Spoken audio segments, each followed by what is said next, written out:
Today's workout is a 10-minute postpartum cardio abs workout. We're combining cardio and abs so you get your heart rate up and work the core. All you'll need is a mat. Let's get started. Hey mamas, welcome to today's workout. We've got a 10-minute postpartum cardio abs workout. We're gonna do this mostly in standing, but some getting up and down off the floor, and we're gonna work in 1-minute intervals with no rest in between to keep the heart rate up. Let's get started with our first exercise. It's a march and a pull. So we're gonna drive one knee up and pull down with the opposite hand, switching between with the feet, step, step, and then lift and pull. So we wanna take those arms across to the opposite hip and then bring them back overhead, and then use that knee drive to pull up into the chest, crunching through the abs. Now, if you wanna speed it up or take out the little step, just stay in place, drive one at a time, just back to back. Exhale on that little knee drive. You don't have to get your knee all the way up to your chest, but you want it above hip level to get that little crunch through the core. And you're not dropping your chest, rather you're bringing your knee up as best as you can. And then using those hands to pull to the opposite hip. Should really get into those obliques. These are great movements if you don't like getting down on the floor to do core work. A lot of these things are gonna be standing ab exercises and safe for diastasis recti or core dysfunction as well. We're gonna roll right into our next one. Alternating front kicks. So arms up, we're gonna kick, alternating legs, arms overhead, and then the same leg that kicks, that arm is gonna go back behind, and then opposite arm touches the toe. Again, same thing like this. We don't wanna drop the chest. We wanna keep the leg coming upward, at least hip level. You don't have to be super flexible. If your knee's bent, that's fine. It doesn't have to be pretty. Your foot can be flexed. In fact, that's easier to reach.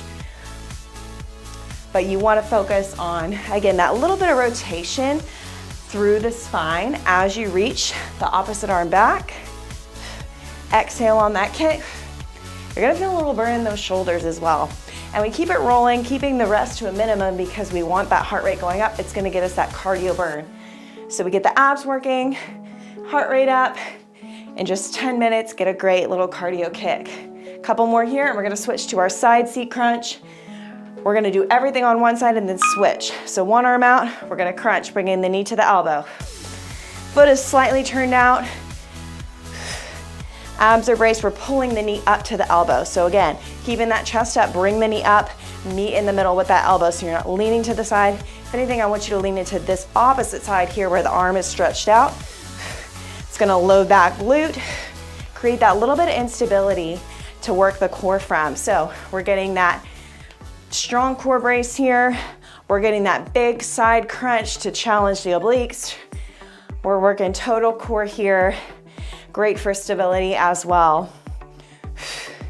You can speed it up for even more of a cardio kick if you're feeling good. But again, don't bounce, stay controlled in that standing leg. You can even bend it a little bit if that helps you, or hold on to something. Couple more here, and we're gonna stay in this leaning position and switch to a side leg abduction lift. So we're gonna take the arm overhead, take it to the side. So we're still leaning out. If you wanna put your hand on your hip, you can do that as well. Or you can, again, hold on to something here or reach out. Whoop. Might throw off your balance a little bit, but that's kind of the point. Creating a little bit of instability is so good to challenge our core stability. Again, we wanna stay leaning into that stationary leg. Knee soft, heel down to engage the glute. And you're really gonna feel those outer hip muscles here working. Again, the leg does not have to be perfectly straight, but you do want it coming up about hip level here. It's getting intense, especially you're gonna feel it right here in that little connection where the obliques come together. Oh, couple more. And we're gonna switch to a knee drive. So we're gonna keep this leg down and drive this leg for the knee drive. So we're gonna get that heart rate up a little bit more, fire the glute. Here we go. I'm gonna show you from the side. So you can see I'm leaning into that same leg. Hands go up, knee pumps in. If you need to, just slow it down. But leaning into this leg right here, that's what's gonna get you that really good glute work here And that glute is really what we want to be engaging to fire the core. The glutes are a huge part of the core, the biggest muscle in the core, in fact. So we want to really work them effectively. Pull that knee in. Again, keeping the chest up, everything square to the side of the room. Just a couple more here.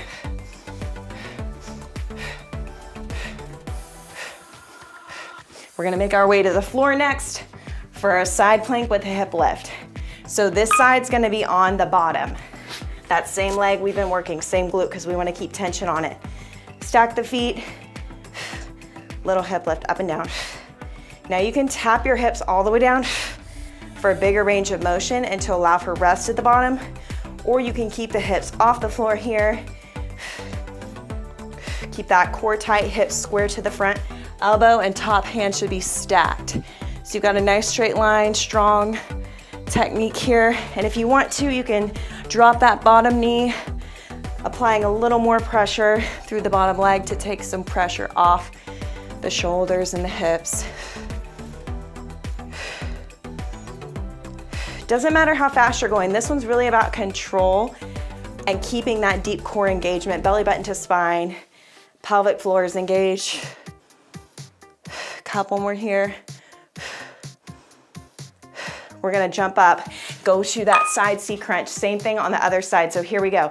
Find that positioning as quickly as you can, toes turned out slightly, reach to the opposite side and lean into this standing leg. Bring the knee to the elbow. So you want, again, knee to elbow, and you're externally rotating this hip a bit. So it's not forward, it's out just a little bit. You might not be able to get it totally to this side of the room, and that's totally fine. We just want to open it up so we really can get into these obliques right here.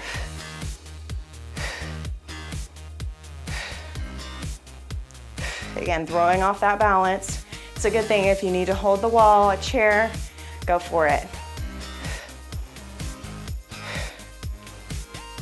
If you want to add that speed, let's bring the speed in.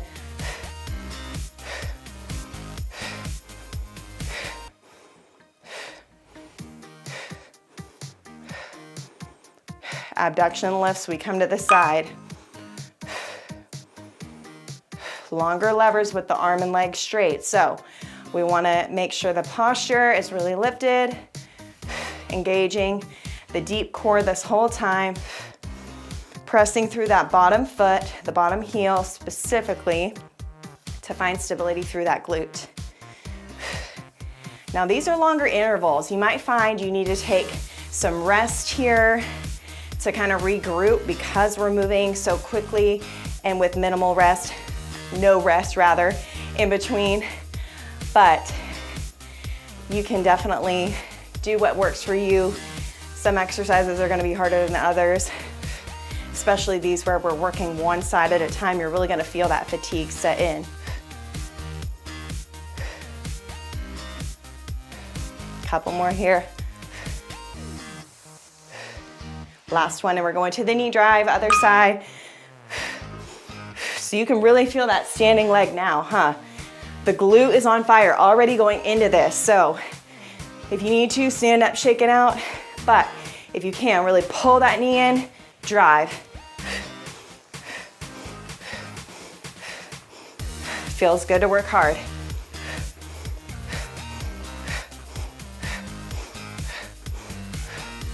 Using that leverage from the glute, really pushing this heel down, squeeze your butt, drive that knee up.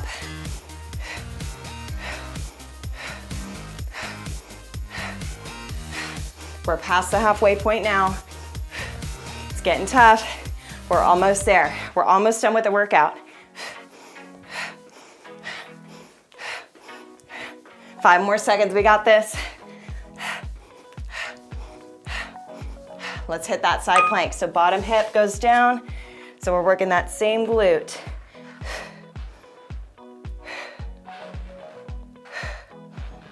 Again, it can be a small range, it can be a big range, resting at the bottom and pushing upward. But you're never fully resting. Even if you drop down, I don't want you here. Chest lifted, abs braced, so you're never collapsing into that shoulder.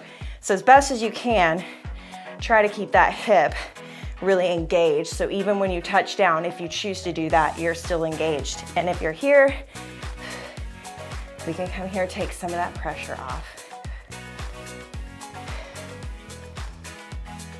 These exercises are so challenging from a core standpoint, but also with that cardio component.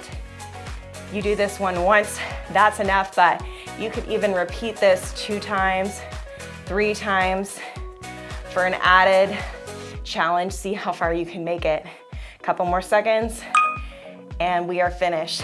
Well done, you guys. That was a challenging 10 minutes. And really all you need is 10 minutes to get that cardio kick that's gonna carry you through the rest of the day and rev up that metabolism and boost your energy. I know I feel better after doing that. So I hope you enjoyed it too. Let me know what you thought in the comments. If you liked it, give me a thumbs up and subscribe if you're not already to follow along with all my postpartum, prenatal, and workouts that I post. I'll see you guys back here next time for our next workout together.